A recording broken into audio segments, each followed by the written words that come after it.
প্রিয় দর্শক, রমজানের শেষ দশকে ইবাদতের খুব গুরুত্বপূর্ণ সময়। প্রিয় নবী খুব গুরুত্ব দিয়ে এই রমজানের শেষ দশকে ইবাদত করতেন। আয়েশা রাদিয়াল্লাহু তাআলা আনহা বলেন, কানা রাসূলুল্লাহ সাল্লাল্লাহু আলাইহি ওয়াসাল্লাম ইয়াজতাহিদু ফীহি মা লা ইয়াজতাহিদু গায়রিহি। রাসূল সাল্লাল্লাহু আলাইহি ওয়াসাল্লাম রমজানের শেষ দশকে ইবাদতের জন্য অন্য সময়ের তুলনায় অনেক বেশি চেষ্টা প্রচেষ্টা করতেন।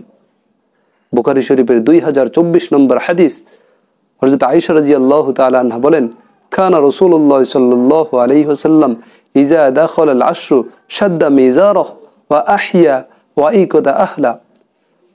প্রিয় নবী এই রমজানের শেষ দশকে ইবাদতের জন্য নিজের লঙ্গিকে খুব মজবুত করে বেঁধে নিতেন এবং নিজে সারা রাত জেগে ইবাদত করতেন। পরিবারের লোকদেরকেও ইবাদতের জন্য জাগ্রত করতেন, কারণ এই রমজানের শেষ দশকেই লাইলাতুল কদর যায়।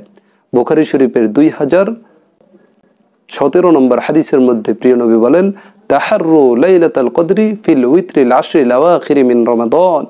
তোমরা রমজানের শেষ দশকে বেজর রাতে লাইলাতুল কদর তালাশ করো।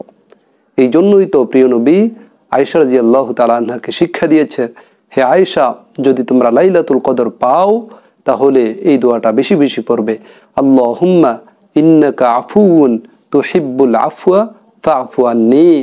হে আল্লাহ, তুমি ক্ষমাকারী, তুমি বান্দাকে ক্ষমা করতে পছন্দ করো, সুতরাং তুমি আমাদেরকে ক্ষমা করে দাও।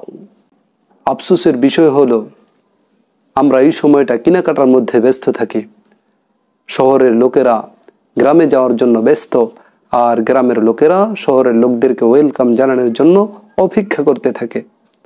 এছাড়া প্রিয় নবী এই রমজানের শেষ দশকে আরেকটি আমল করতেন, তা হলো ইতিকাফ। ইতিকাফ প্রিয় নবী মৃত্যুর আগ পর্যন্ত কখনো ছাড়েননি।